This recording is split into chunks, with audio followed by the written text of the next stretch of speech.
Business use only. Helen is dreaming of fighting a flock of 40-foot flamingos. But in reality, she's helping fight COVID-19 in her sleep. Like thousands of others, she's joined the Dream Team. By using the Dream Lab app, they're helping scientists speed up the search for potential treatments. I'll fight you. Keep fighting, Helen. Search Vodafone Dream Lab and join the Dream Team tonight. Dream Lab app is owned by Vodafone Foundation, an independent charity. Registration number 1089625. Full terms at vodafone.co.uk/dreamlab. Losers in a trade war. You benefit if you're just further away from China. So that you can too. What are the ramifications if she crumbles or doesn't crumble? Bloomberg Radio, the Bloomberg Business, Radio.com, and iHeartRadio apps, and BloombergRadio.com. Bloomberg, the world is listening. From the financial capital of the world, 24 hours a day at Bloomberg.com, on the Bloomberg Business app, and on Quick Take by Bloomberg. This is Bloomberg Radio.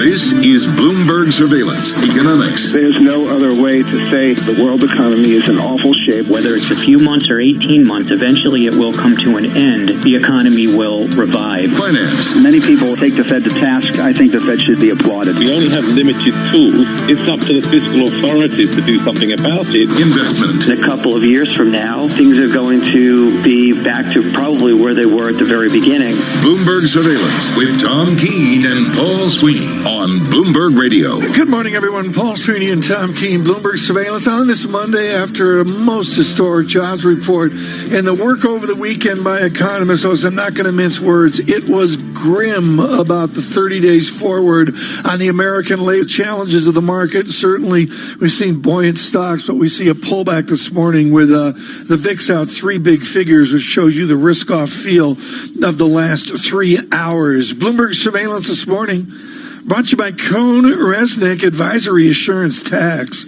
Cohn-Resnick can help your business mitigate disruption and mobilize for the future. Visit their coronavirus resource center today, cohnresnick.com/COVID-19. Paul, just to kick it off here, your observation, your weekend reading, your view forward on the equity markets. Yeah, it's interesting, Tom. I think the market clearly is trying to digest what we saw on Friday in terms of the jobs number. And a couple of things, Tom. I think it's a question of how much worse will it get in the near term? And then the question becomes, this whole reopening of the economy, there doesn't seem to be a national or a federal plan to it. It's more of a state by state or region by region, if you will. And I think people are looking to states like Georgia who've started early, maybe even Florida, and then we'll think about New York region over the next several weeks, but it's just a question of how that's all going to play out and what it means for the economy going forward. We say good morning, Sirius XM Channel 119, and of course all of you on our digital products, plural. In Indiana, we talked to Trey Hollingsworth, of course, of the 9th Congressional District, from Indianapolis down to Louisville, and Paul, that's exactly what he said. The nuances just of his congressional district alone, really extraordinary. One of the nuances over the weekend was the primal scream from one E. Musk. He is a chief executive officer of a small auto company. Tantrum. And he's got the he called beacons, he's got the moving vans out. Yep. David Wilson joins on the electric car company. David. Well, Tom, Musk is talking about moving Tesla's headquarters and manufacturing out of California. That's where their lone production plant is. They can't get work restarted there because of coronavirus-related curbs. And on top of that, the electric car maker filed a lawsuit in an attempt to restart production. You put that all together, and Tesla's shares are down 2.5%. in early trading. Travel stocks taking a bit of a hit, notably Marriott International down 3%. The hotel operator had a first quarter profit that trailed estimates, and while revenue beat projections, Marriott said a sales gauge plunged in April by 90%. So you look across the group, you see casino stocks down, Wynn Resorts, MGM Resorts off about 3%. You look at the airlines, American down 3%, Delta down 2.5%, United down 3%. Similar story with the cruise lines, Carnival's off more than 2%, Royal Caribbean down almost 3%, and Norwegian lower by about 3% as well. On the plus side, you have Coty up 13%. The cosmetics maker agreed to sell a majority stake in its professional beauty business. We're talking about the hair care brand Wella, among other things, to private equity firm KKR for $4.3 billion, including assumed debt. In terms of the deal, also call for KKR to invest $750 million in Coty.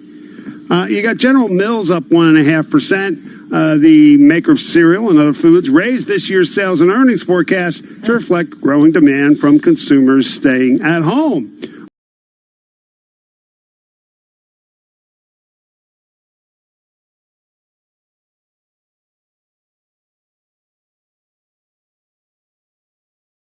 Health is up 7.5%. The drug distributor reported fiscal third quarter earnings and sales that beat analyst average estimates in a Bloomberg survey.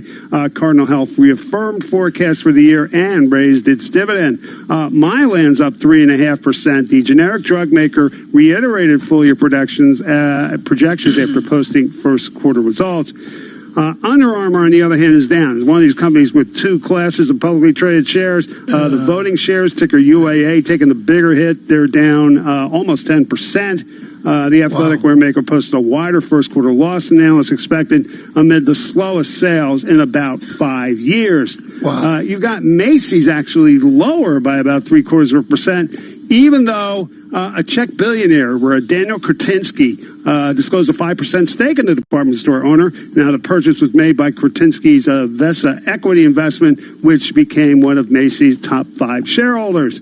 And on the deal front, you've got AMC Entertainment, the most active stock in early trading, up about 64%. Now, Amazon.com is thought to have held talks with the movie theater chain about a takeover. That's according to the UK's Daily Mail. The report cited unnamed sources and said it isn't clear whether the discussions are still active. That said, AMC shares taken off here. And up even more, you got a company called Myocardia, higher by 87%. Yeah. The drug developer's proposed treatment for a rare heart condition met the goals of a late-stage study. The Coty thing you did. What was the Coty news? What is KKR is buying their professional beauty business? Just so you guys understand, and it's a quarantine and the kids are miserable and all that. Afterthought goes out. She goes down to the local corner drugstore.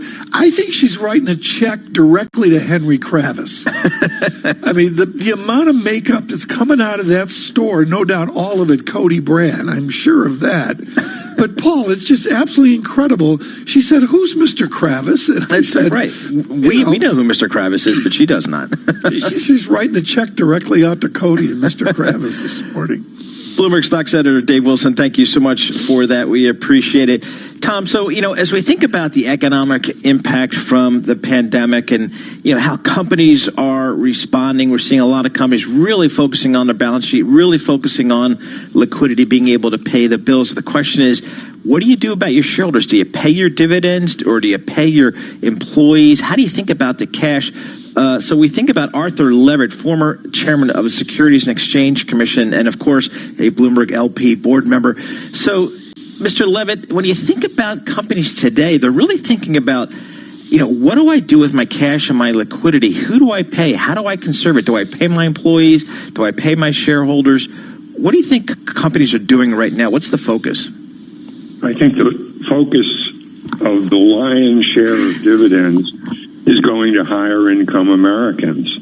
About 69% of all dividends goes to taxpayers with incomes in excess of $200,000. And cash distributions so far this year are $192 billion, up slightly more than 1.5% from the same period in 2019. But distributing millions of dollars to shareholders while leaving many workers without a paycheck is considered by a lot of critics of the business community as being really unfair. And it kind of belies the statement from executives about their concern for employees' welfare during this coronavirus crisis.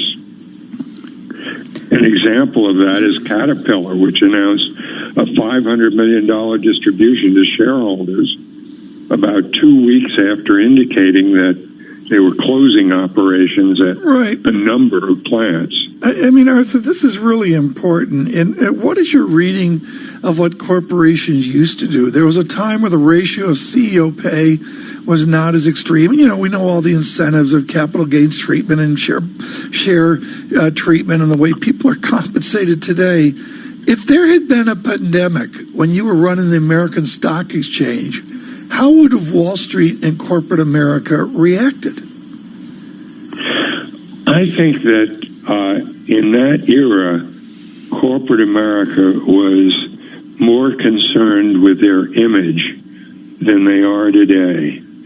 I think that was the era of care about liability for mistreating the public.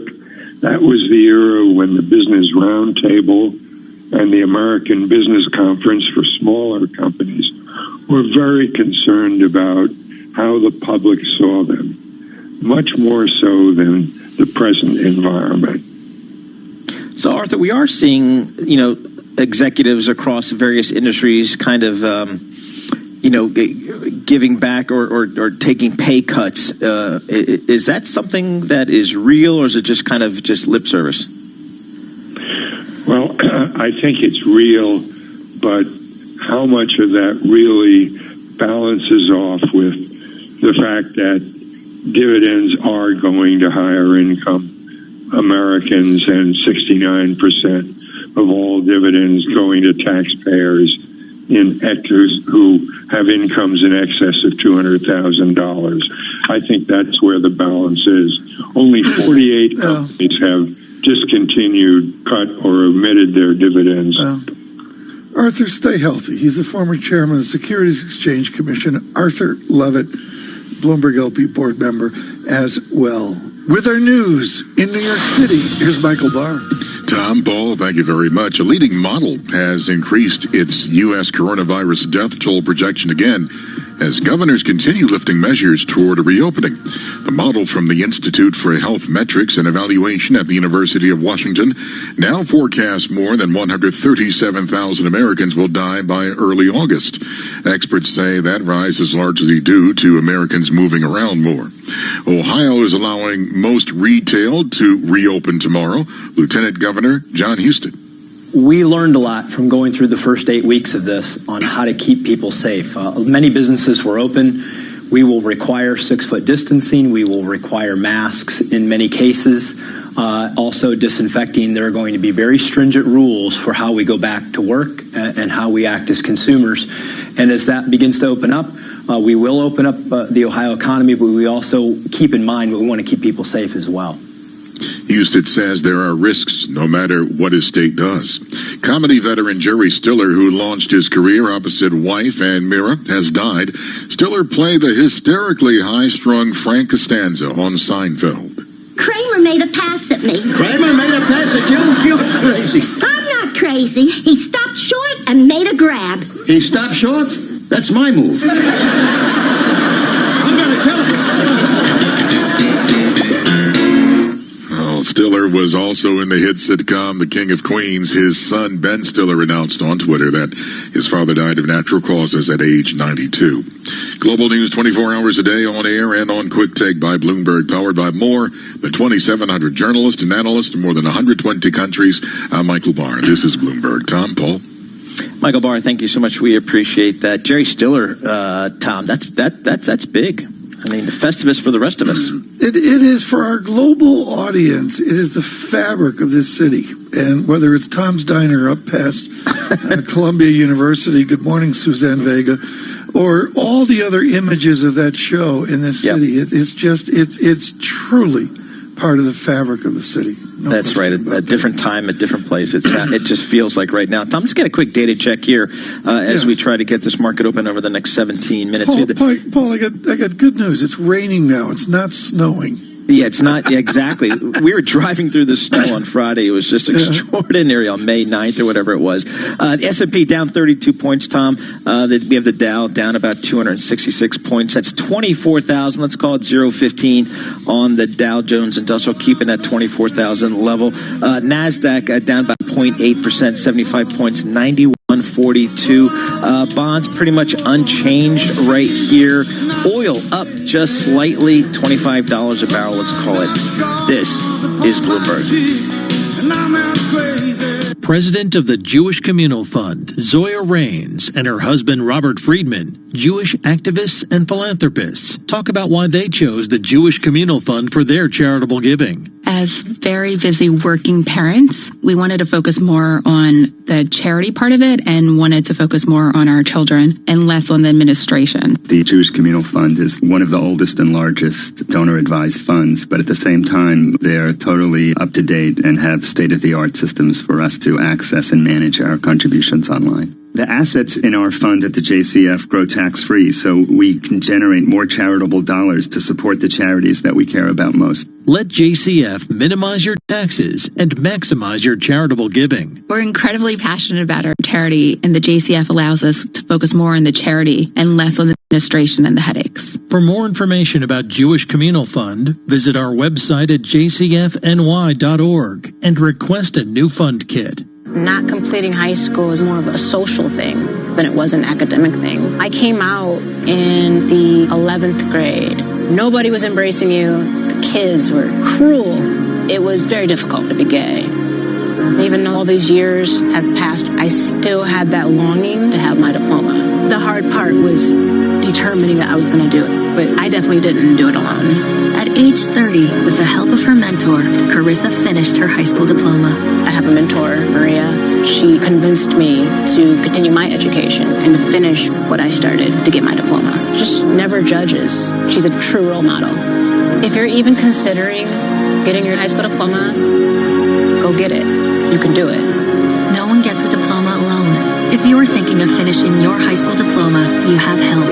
Find free adult education classes near you at finishyourdiploma.org. That's finishyourdiploma.org. Brought to you by the Dollar General Literacy Foundation and the Ad Council. Influential conversations from Bloomberg Television. Did somebody say just me? Get delivery like a G. See, hungry dogs gotta eat. I get mines every day, every week. Chicken wings to the crib, I'm sitting in. Burger in the low. They put the pickle in. Wonton on a catamaran. Oodles and noodles. Thank you, my man. Justeat.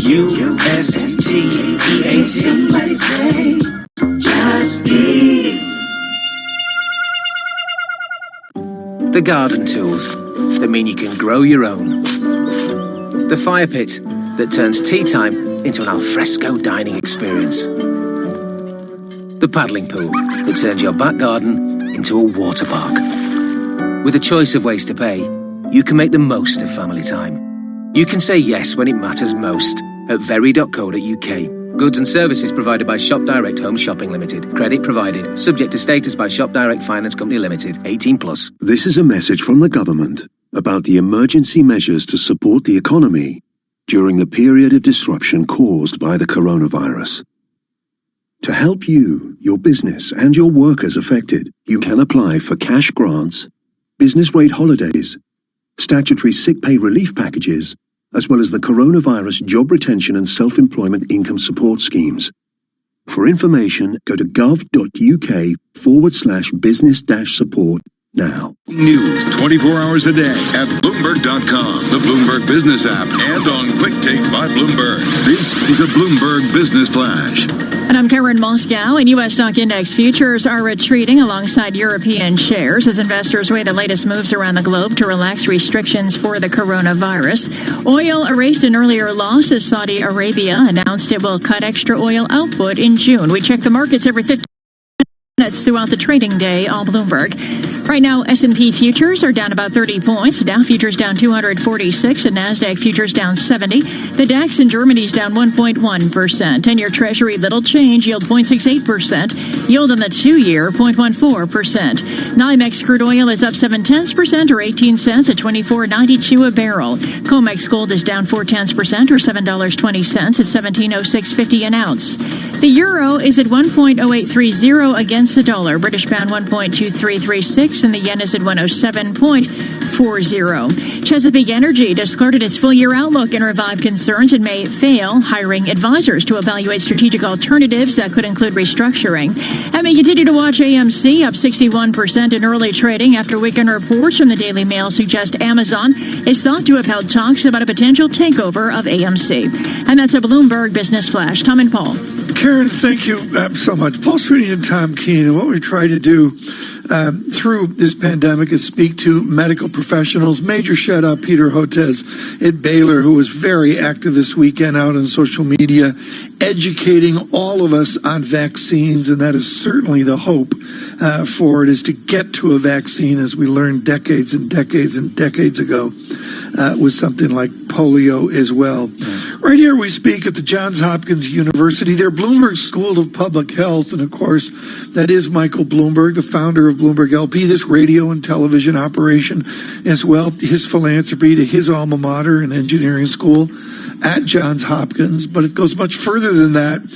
And one of their assets is Joshua Sharfstein. He is vice dean, and we caught up with him on the strange thing called this lockdown. The ability to open retail space depends on more than masks and gloves. Masks are really, a stopgap measure. How well they work isn't really as well known as we might think. So the most important thing is the ability to stay away from each other physically and have barriers between people, particularly like at cash registers, that would prevent droplets from spreading better than a mask would. So I think it's possible in some areas to do that. As cases are coming down, as we have more public health measures in place, as the hospitals are doing better. But it has to be done very carefully, and it's not if you just wear a mask and gloves, you're good to go. Josh, how does contact tracing work? Is it the most effective tool we have right now? It is a really critical tool, and the idea is we want to stop the virus from spreading from person to person without having to tell everyone to go home and stay at home. And so what you do is you find someone who has the coronavirus. Maybe they had a test and they're positive. You call them right away. You find out who they've been in contact with during their infectious period, which is a couple days before they started symptoms. And then quick, you call them, you tell them that they may have been exposed and that they should quarantine themselves so that when they start getting infectious, there's nobody for them to give it to. That's the basic idea. And it requires a lot of people to do. I know New York is planning to hire something like 10,000 people. But if you can do it, and even if it's not perfect, you can really slow the spread of the virus. Joshua Sharfstein of the Johns Hopkins University giving us an update, and we'll do that through the week as well. Paul, what I want to do now, if you don't mind, is to talk about share buybacks. And that, we saw Apple there. But I think of one of our wonderful guests, Mario Gabelli, talking with great heat that a share buyback is a return of cash to shareholders. Do it. And he's unabashed about it. And now there's a modest uproar about it. And it's one part, I guess, morally should it occur, but it's also about share buybacks and trying to game the top of the market. Don't do it. Or when shares are cheap, that's when you buy back your shares. Does anybody do that anymore? I don't think, in my, history, Tom, in my experience, I think most of the companies that I've covered in my career, they've when they take a look at their free cash flow, the capital they generate internally, they think of a few things about how to deploy that capital. One is, can I reinvest it in my business and generate a really good return for my shareholders? That's the best thing you can do. If you've got nothing to invest in your own business, then it's a question of, all right, should I pay down debt to increase the value of my equity? That's something that they look at. And then if there's really nothing there, if they've paid down their debt, or if they're at a comfortable capital structure, they think about, what's the best way to return capital to my shareholders? Because I've got nowhere to invest it internally. I've paid down my debt. I've got my capital structure where I want it. I have literally no other use for it. So what's the most efficient way to return it to my shareholders? And that's usually some kind of mix between a buyback and a dividend. So, I mean, there are certain companies, certain sectors, certain industries, certain business models that have a high free cash flow type of business model, and that is a real issue. How do I really deploy my free cash flow for the maximum return on my shareholders? Now, some companies, they're not in that position. They're not really free cash flow positive. That would be the airlines right now, right? That would be the airlines right now. So then it becomes a question of just kind of survival here. Yeah, okay, and to go to another theme here, Paul, and we can do this quickly here. We're going to get a lot of bankruptcies. Everybody understands that. Most of these bankrupt companies, am I right, they keep going? Yeah, I mean, I think that's what we've seen, Tom, when you take a look at some of these, and we're going to see a lot more, as you just suggested, Tom, I mean, over the next several months and probably over the next year or so. But, the question is, do they have a good underlying business model, but perhaps just a bad capital structure? And so if you go through a bankruptcy, perhaps you can restructure your capital structure to make it more long-term oriented, and that's kind of what you hope for in a best-case scenario. Sometimes you just have to, unfortunately, just liquidate.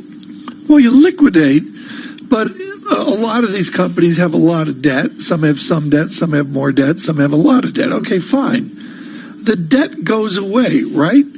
Yeah, the debt goes away, and it gets converted in most cases into an equity stake into the company. And the question usually is, if you're a creditor, is what is my recovery? Do I get 10 cents in a dollar, 20 cents in a dollar? 10 cents, really.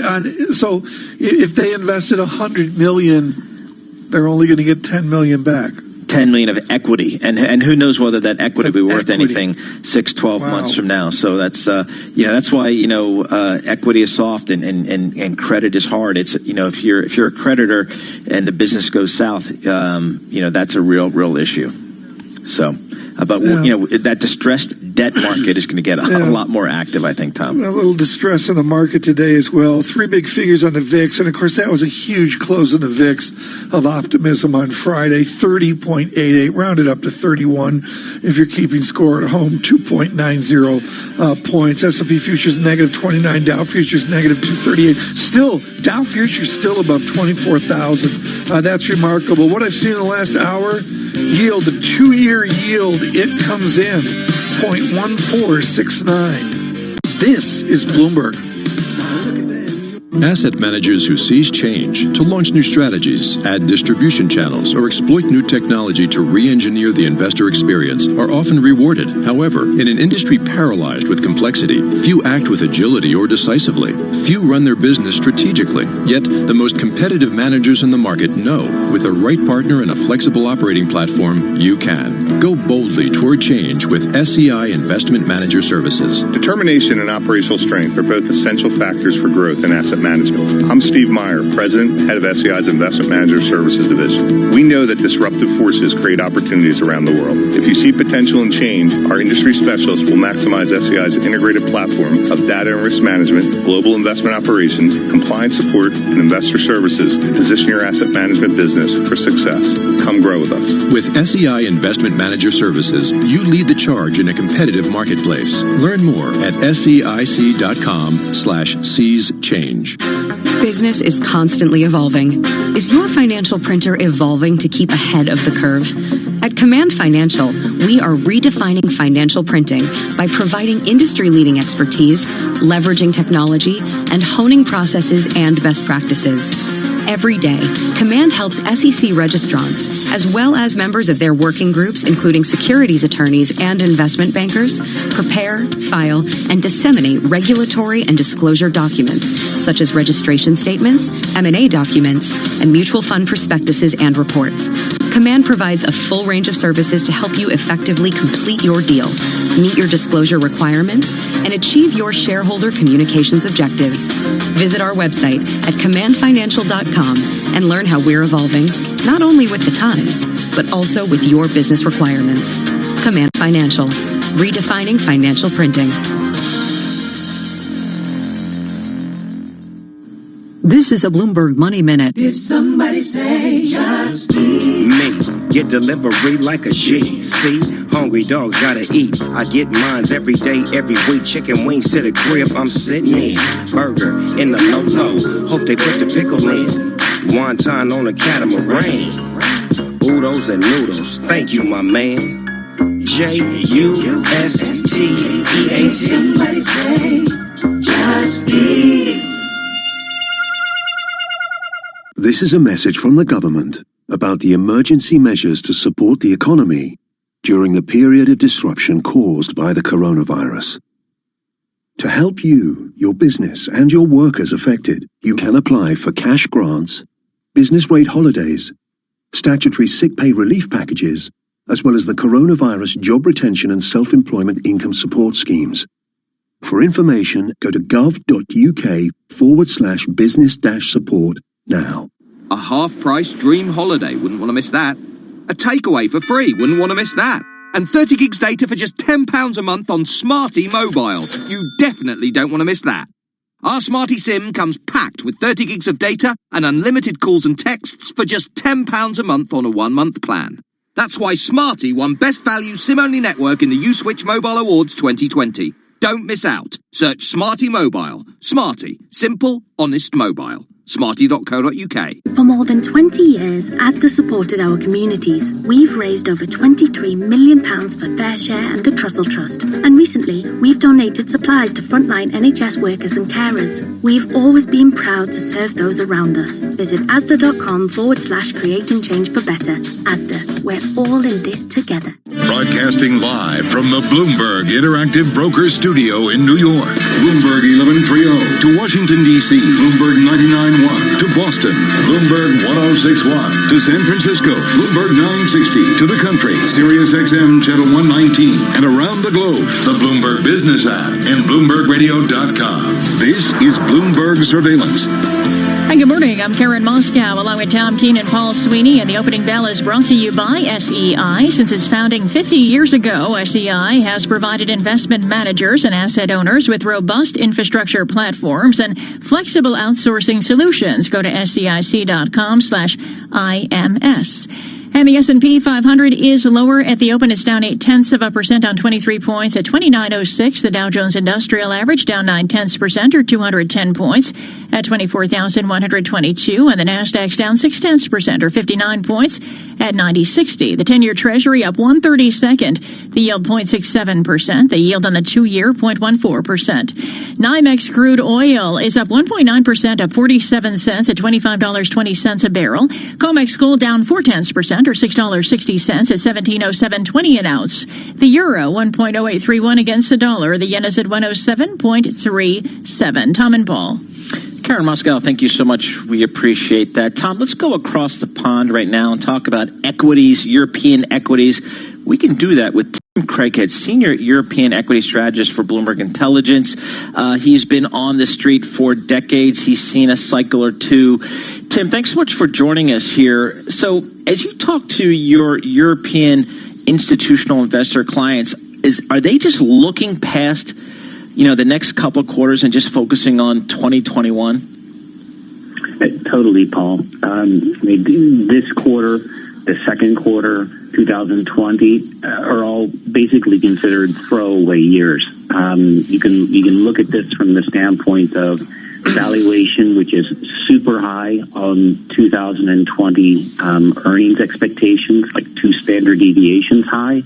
And as you look out to 2021, it's a much more normal 13.5, 14 times earnings right now. And that basically tells you that the market is focused on 2021, not 2020. I looked, at the narrowness of the market. You have been doing this for years. What does it signal that Paul Sweeney and Tom Keene want a portfolio with 5 stocks?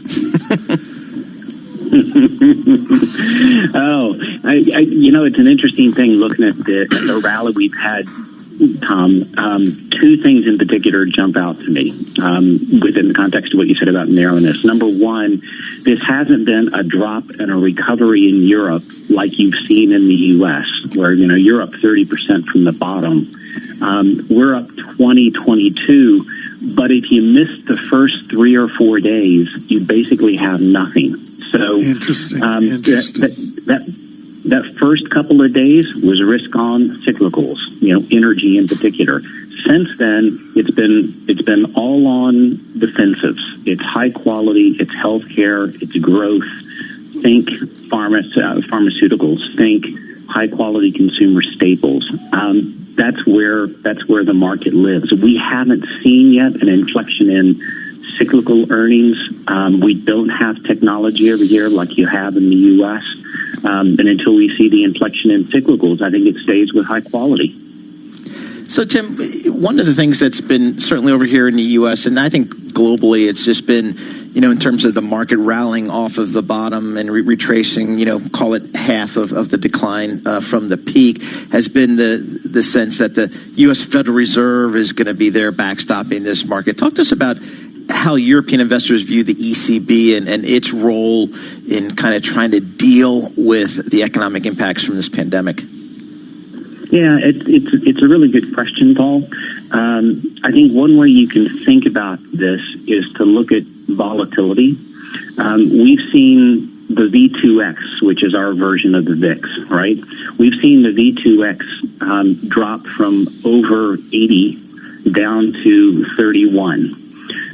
If you look at the comparable period after or during the global financial crisis, the V2X stayed in the 40, 50, even 60% level for months. And the reason why we've seen volatility curtail the way that it has, which is quite supportive for valuation looking out to 2021, is all about fiscal and monetary policy initiatives, which, like you've had in the U.S., they're unprecedented and they're fast here. There's all sorts of ways you can complain about, this element or that element, and there's dissension within, elements of Europe from the standpoint of who's running hard and who's not and whatnot. But broadly speaking, there's been a lot of support. There's good support in terms of furloughed workers that, are keeping, consumer demand moving, which, is a little different construct than what you guys have here. Tim Craighead with us, folks, and we're going to continue here with him, but I do want to change gears, Tim. I have to ask you about China. You have been known for decades as a great student of China. Give us your view now of the tensions domestically in China and how they link into the relationship that President Xi has with President Trump. I know you're not looking at this day by day, but you got to be studying it, Tim. Yeah, well, thanks, Tom. Fond memories of being over there for quite a few years. You were over there, but you lived it. I mean, the rest of us talk about it, folks. Mr. Craighead lived it. He built our Bloomberg Intelligence business in Hong Kong, so let's not be modest here. He did it out of the Mandarin Hotel bar. We all know that. Exactly. But other than that, Tim, give us an update on your view of China. Yeah, I mean, look, I think it sort of keep it simple. They have an agenda to drive growth, to move more towards domestic consumption, and if I think about it from their perspective, this is a potential for Xi Jinping to actually implement some structural change that would have been difficult to have implemented, had we continued to be running on a normal course. And it's like don't waste a good crisis. I think they are trying their best to do as much as they can to make the structural shifts that they need to, and they have to, because at the same time, you've got a rest of world that is very likely to be making a de-Chinification move because they want to reduce the risk of being so dependent. So there is real conflict, but I do think China is, going to be the canary in the coal mine for looking, how do you get out of this? How do you open things back up? How do you get back to work? And, the show of what transpires from the standpoint of geopolitics, exports to the U.S. and elsewhere, are going to be an interesting show to watch while China tries to force the issue of domestic consumption and domestic growth. So, Tim, give us a sense. We're starting to just hear, we're going to allow Tom out of his, apartment on the Upper East Side soon to go roam Central Park. But, Tim, give us a sense of kind of what life is in London right now as you guys think about it. I know Boris Johnson had a nationwide speech, I believe it was Sunday evening. Give us a sense of what life is in London as you guys consider a kind of reopening. Yeah, it's interesting, Paul, because I like to cycle, and going out on Saturday morning for a nice little bike ride from where I am in North London to Greenwich and back. I went over the Tower Bridge, and it was myself and my daughter, 3 other bikes, and 1 car. It's really quiet. Wow! And that's stunning. It makes for a great photo, but it doesn't do so much on the economic front. I do think that there is a lot of pent up angst to try to get back to business. There was an interesting story in the press today about 2 platforms being packed following Boris Johnson's speech, as you referenced, that was last night. And I think that's going to be the tension. There's a lot of eagerness to move forward like there is in New York, and at the same time, there's going to be the risk of second waves, and that's going to be that's going to be key. Tim Craighead, you're not on enough. We got to get you on more. We got to get you up early. Tim, I think you really ought to get up. I'm thinking 4 or 5 a.m. London time, start the day strong. Tim Craighead, Bloomberg Intelligence. Always important to speak to him. Someone who never gets up early with our news in New York City. Here's Michael Barr. Thank you very much, Tom. Thank you, Paul. It will be a busy week for President Donald Trump. His leading health experts on the coronavirus will speak from self-quarantine after they were exposed to White House aides who tested positive for the coronavirus. Also this week, the Supreme Court will hear arguments over access to the president's financial records. The White House is in no rush to pour more money into the staggering U.S. economy, and Republican lawmakers say they are concerned with ballooning budget deficits. Bloomberg's Martin DeCaro has more on the coming fight over another pandemic relief bill. Another relief package is a matter of if, not when. That's the word from Senate Majority Leader Mitch McConnell, and Treasury Secretary Steven Mnuchin is talking about waiting weeks before acting. Now, having spent $3 trillion, we're going to take a few weeks, see how this is working, and be considerate. But with the unemployment rate exploding to 14% and state budgets imploding from the loss of tax revenue, Democrats are pressing for a $1 trillion relief bill. They're pointing to a shift in economic thinking on the risks posed by deficits. Increased spending and lending after the last recession did not trigger the feared inflation. In Washington, Martin DeCaro, Bloomberg Radio. Comedy veteran Jerry Stiller, who launched his career opposite wife Ann Mira and later as the high-strung Frank Costanza on Seinfeld, has died. One of the best-known episodes was his teaching the others about his own holiday called Festivus. George, you're forgetting how much Festivus has meant to us all. A new holiday was born. A Festivus for the rest of us. I got a lot of problems with you people. Now, you're going to hear about it. Stiller, who was also on the hit sitcom The King of Queens, was 92. Global news 24 hours a day, on air and on Quick Take by Bloomberg, powered by more than 2,700 journalists and analysts in more than 120 countries. I'm Michael Barr. This is Bloomberg. Tom, Paul? And Michael, he wandered on to the Ed Sullivan Show just a few times as well. That's Mr. right. Stiller. And Paul, we don't say it enough. The husband and wife act was at the time critical. The tension between the Jewish and Roman Catholic. It was just, now it's like, big deal. But back then, I remember as a kid, I was there to see the Beatles, but it was a legitimate constructive tension within comedy. Yeah, it really was. And Tom, you mentioned the Beatles. How about Little Richard passing away over the weekend? I saw some, great photos of just, all the greats paying homage to Little Richard, Mick Jagger, Paul McCartney. I mean, just everybody. Well, in particular Jagger. Extraordinary. The influence on Jagger on stage. And again, with Little Richard, it was so much the show. I mean, all these people have prodigious chops, but he's the one, he was the flamboyant's the only word for it. He just did it on stage. Yeah, I was just flabbergasted, just kind of going through, Twitter and Facebook over the weekend, and just all the greats, all the bigs, just kind of saying how they were all influenced by Little Richard. So some great names passing over the past few days. What we've got here in the markets, let's do that as we are wont to do on Bloomberg Surveillance. And the answer is it's turned around a little negative. We are open for trading. Maybe that's unfortunate. But S&P futures negative 16, Dow futures negative 200, 24,131 on the Dow, SPX above 2,900, 2912. And I'd really point out the VIX, which was up 3 big figures, now up 2 big figures. So the angst is not as angsty as an hour and a half ago, 30.03, round that to 30 even on the VIX. What I'm really watching is a 2-year yield has come in. That's profound this morning, 0.1489 on the United States 2-year yield. From New York, coast to coast, this is Bloomberg. Looking out for a place to go.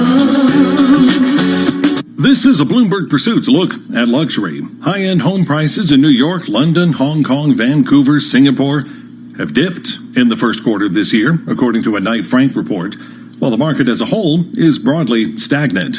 Surprisingly, luxury home prices in Tokyo and Stockholm have risen during the pandemic. Neiman Marcus is the next in line to join J. Crew, John Varvatos, and True Religion on the fashion bankruptcy train. Although Neiman Marcus' CEO says restructuring will allow the more than 100-year-old retailer to make investments and turn itself away from a traditional department store, and customers will return. Disney's recovery starts May 20th with a handful of restaurants and shops in its Florida mall. Theme parks in Orlando, though, will remain closed, while Shanghai Disneyland is reopening, albeit with fewer than 30% of its 80,000-person-a-day capacity. The entertainment giant lost $1.4 billion last quarter. I'm Andrew Rode, Bloomberg Radio. What's the true value of your custodial relationship? Ben Harrison of BNY Mellon's Pershing explains. As sophisticated investors demand more from their advisors, advisory firms, in turn, need to rely on their custodian to help them grow their complex businesses. At BNY Mellon's Pershing, supporting the rapid growth of RIAs is our number one priority. We understand what it means to deliver true value to our clients who are looking for a custodian that is aligned with their best interest and delivers high-value solutions, all in an open architecture environment with flexibility, choice, and transparency. Learn why so many of the largest advisory firms turn to us for the financial strength, resiliency, and high-touch service that BNY Mellon Pershing provides. When you work with Pershing, we put your business first. Can your custodian say that? Learn more at Pershing.com or call 800-445-4467. Pershing Advisor Solutions, LLC. Member FINRA SIPC. Global news. A half-price dream holiday, wouldn't want to miss that. A takeaway for free, wouldn't want to miss that. And 30 gigs data for just £10 a month on Smarty Mobile. You definitely don't want to miss that. Our Smarty SIM comes packed with 30 gigs of data and unlimited calls and texts for just £10 a month on a 1-month plan. That's why Smarty won Best Value SIM-only network in the U-Switch Mobile Awards 2020. Don't miss out. Search Smarty Mobile. Smarty. Simple, honest mobile. Smarty.co.uk. This is a message from the government about the emergency measures to support the economy during the period of disruption caused by the coronavirus. To help you, your business, and your workers affected, you can apply for cash grants, business rate holidays, statutory sick pay relief packages, as well as the coronavirus job retention and self-employment income support schemes. For information, go to gov.uk/business-support now. Get your cook on with Asda. With Butcher Selection quarter pounder beef burgers, get a 4-pack for just £2.28. And salmon fillets, get a 2-pack for only £2.97. So dinner's always a winner. At Asda, we're committed to low prices every day on the quality products you need. Asda. Selected stores online, subject to availability. And breaking news 24 hours a day at Bloomberg.com, the Bloomberg Business app, and on Quick Take by Bloomberg. This is a Bloomberg Business Flash. And I'm Karen Moscow. Stocks are falling as the latest moves to relax restrictions amid the coronavirus pandemic raise concern over future lockdowns that could further hamper the global economy. We check the markets every 15 minutes throughout the trading day on Bloomberg. The S&P 500 down 0.5% or 15 points at 2914. The Dow Jones Industrial Average down 0.7% or 176 points at 24,152. And the Nasdaq's down 0.1% or 8 points to 9112. 10-year Treasury up 230 seconds, yield 0.67%. The yield on the 2-year 0.14%. NYMEX crude oil is up 1.5% or 35 cents at $25.09 a barrel. And COMEX gold is down 0.3% or $5.20 at $17.0870 an ounce. The euro 1.0831 against the dollar. The yen 107.46. That's a Bloomberg Business Flash. Tom and Paul. Karen, thanks so much. Greatly appreciate that. One of the joys that Paul Sweeney and I know is the diligence, the focus, the research that goes into work at Bloomberg News. And, of course, that was established by Matthew Winkler, editor-in-chief emeritus, full disclosure, the guy that said, yeah, I think you have a bow tie. You can work here. Anyways, Matt Winkler is joining us right now because he has been doing research. And, Paul, it is so important to know that the editor-in-chief emeritus of Bloomberg News is 24/7 on Animal Crossing. He is doing Animal Crossing at Nintendo like nobody else. Matt Winkler, folks, has done a jewel. It is a spectacular essay for Bloomberg Opinion on the resurrection of the toy business. Matt, what did you learn? First of all, I learned that my better half was knitting up a storm and was having trouble getting supplies. So that was a leading indicator. Thank you very much for all that. I do what we all do on the Bloomberg, which is when March 15th came along, and that really changed everybody's way of life in the United States. Suddenly the coronavirus was everywhere, and we were nowhere, or rather, we were social distancing. And so the most important indication to me was which industries were leading. And, of course, there were some obvious suspects. You know those. But the one that was really taking off and making the most sense, actually, is toys and games, because everybody's at home and everybody needs to be preoccupied. And so the more we dug into it, and I say we because I can't do this without my wonderful colleague, Shinpei, is looking through historically, have we ever seen anything like this before? That was what made this significant. And the answer is, in the, for example, case of Hasbro, which did an IPO in 1968, it's never had an 8-week period like this in appreciation. And what Hasbro has experienced is experienced by all these toy makers globally. They've never had this dynamic rally like the one we're witnessing. And it looks like it's going to continue because the analysts who are typically changing their minds almost every other day with the COVID-19 are very convicted, so to speak, on and convinced on toys and games. They just see earnings and revenues continuing as they have right through the end of the year and on. So hey, Matt, that's the big picture. When we think about the games, staying at home and all that kind of stuff, is this the board games that we grew up with, Monopoly and Risk and things like that, or is this kind of the electronic gaming and people playing Minecraft like Tom does all day after he gets off the air? It's all of the above, because what you're talking about is every segment of the population. So it's board games like Monopoly, Trivial Pursuit, which have been around a long time. It's jigsaw puzzles.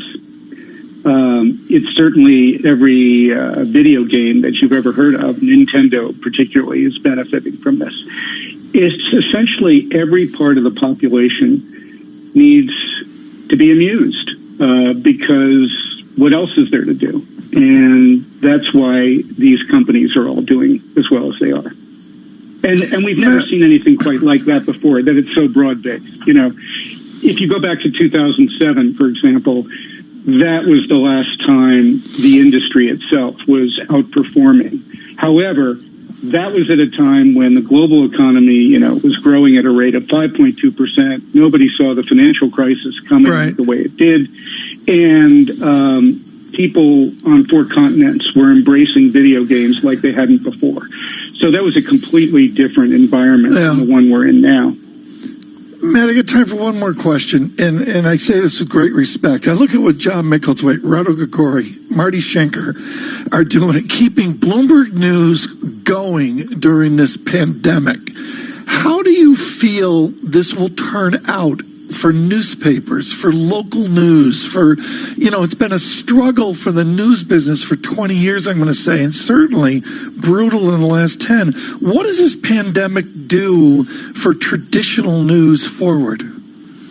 I think it accelerates the trend that we've sadly experienced. When I say sadly, the demise of local newspapers, the evisceration of metropolitan dailies as we know them, and only really a handful of very strong national competitors like the ones you're familiar with, New York Times, Wall Street Journal, Washington Post, for example, be around for a while. Bloomberg, of course, Reuters. Yeah, I think this has been a disaster, unfortunately, for what we call local news. Matt Winkler, thank you so much. Editor-in-Chief Emeritus, Bloomberg News. Really fascinating column today, folks, on the resurrection of Hasbro, among others. Paul, if we turn to this week, and, you know, as John Farrow mentioned earlier, we go to claims again on Thursday. Yep. Michelle Meyer, Bank of America, saying maybe it will finally be a better number, only 2.8 million. And then we go to retail sales. What do you learn? I don't know where the retail sales are now, other than the company that brings all those boxes to my door. Yeah, I don't know, Tom. We spoken. We saw the J. Crew news about possible bankruptcy, and we know JCPenney's on the brink here. So I think, unfortunately, what we hear from a lot of the retail experts out there, Tom, is that this pandemic and the impact on the economy and on consumer behavior is just going to likely accelerate the trends that we've seen, which is not good for bricks and mortar retailers. So you talk about the retail industry being overstored and needs to, shut down more and more stores across the country. This is likely to accelerate it. Let me do a data check here, folks. We do this, of course, driving forward through the day. A lot of important interviews coming up. There'll certainly be headlines from Bloomberg on Gary Kelly. That conversation will come up somewhere within the Bloomberg platform here with Southwest Airlines. That's got to be timely. I think Paul and Lisa will have those headlines. And Paul, it's unbelievable. I can't believe I'm looking at this, but there it is. The Dow down 212 points, SPX down 18 points, and there's green on the screen where the NASDAQ 100 up 0.1%. The NASDAQ 100 will never go down again. We are produced occasionally by Richard Truman. This is Bloomberg. Good morning. Have you wanted to speak a new language? This is a message from the government about the emergency measures to support the economy during the period of disruption caused by the coronavirus. To help you, your business, and your workers affected, you can apply for cash grants, business rate holidays, statutory sick pay relief packages, as well as the coronavirus job retention and self-employment income support schemes. For information, go to gov.uk/business-support now. A half-price dream holiday, wouldn't want to miss that. A takeaway for free, wouldn't want to miss that. And 30 gigs data for just £10 a month on Smarty Mobile. You definitely don't want to miss that. Our Smarty SIM comes packed with 30 gigs of data and unlimited calls and texts for just £10 a month on a 1-month plan. That's why Smarty won Best Value SIM-only network in the U-Switch Mobile Awards 2020. Don't miss out. Search Smarty Mobile. Smarty. Simple, honest mobile. Smarty.co.uk. For more than 20 years, Asda supported our communities. We've raised over £23 million for Fair Share and the Trussell Trust. And recently, we've donated supplies to frontline NHS workers and carers. We've always been proud to serve those around us. Visit asda.com/creating change for better. Asda, we're all in this together. Imagine winning 10 grand. Yes! With Set for Life, you could win 10 grand every month for 30 years. Get in! Amazing! Woo! Yes! Sweet! Unbelievable! Set for Life from the National Lottery. Your numbers make amazing happen. Play Monday online or on the app. Prize may be capped. Rules, procedures and game-specific rules apply. Players must be 16 or over. Want Apple's latest Mac? From just £34 a month. With no deposit. Buy online now from krcs.co.uk. Your local Apple experts. And get your Mac with all this, plus 2 years warranty. And free next day delivery. See our full Apple range now at krcs.co.uk. Representative example, cash price 103306, 36 months at 33.97. Total payable 1222.92. Representative 11.9% APR. Picture this. Small businesses on eBay are working to get things moving. Sending spices to novice cooks. Hairbands to kids. Desks for home offices. Delivering the goods. Shipping footballs. Fruit trees. And dishwashers. Thousands of small businesses on eBay are helping to keep the nation going. They are individually brilliant, stronger as one. Buy, sell, eBay. Get your daily dose of NFL shop talk with these great podcasts on TuneIn. Start your morning off right with Around the NFL. Injured, depleted roster into the playoffs, and I didn't think they belonged in the playoffs. I think overall, though, it was a great divisional round weekend because you got the first one. Run into the end zone with the Move the Sticks podcast. We had a fun little Zoom cocktail hour last night. Oh, yeah. What a star-studded affair. Greg, you were there for the earlier part, but it really popped off a little later on. We had Zach Goldman. And dive deep into the sidelines with the Peter King podcast. On the occasion of his 50th birthday, come down and record a little bit of retrospective on the life and times of Brett Lorenzo Favre. That sounds like a bestseller. It sounds like a precursor to a funeral. That's what it is. I wasn't thinking that. Explore these and more hard-hitting NFL podcasts right here on TuneIn. 24 hours a day at Bloomberg.com, on the Bloomberg Business app, and on Quick Take by Bloomberg. This is Bloomberg Radio. This is Bloomberg Markets with Lisa Abramowitz and Paul Sweeney. How do you kind of view the volatility in the marketplace here? What are you looking at to give you some sort of compass through this period? Companies across the board, across industries, really trying to shore up their balance sheets. A lot of economists are just throwing up their hands and saying, we don't know. Breaking market news and insight from Bloomberg experts. There's only so much that you can speed up vaccine development. Because of all the dislocations, there's always relative value trades that you could be doing. This could be a U-shaped recession rather than a V-shaped recession. It's the uncertainty, I think, that is really spooking everyone. This is Bloomberg Markets with Lisa Abramowitz and Paul Sweeney on Bloomberg Radio. Good morning. It is Monday. Coming up, markets soften with Goldman Sachs predicting that stocks will drop by 20% over the next 3 months. We will discuss. Plus, a conversation about emerging markets with banker to the world, Bill Rhodes. Right now, though, let's head over to Greg Jarrett for a Bloomberg Business Flash. Greg.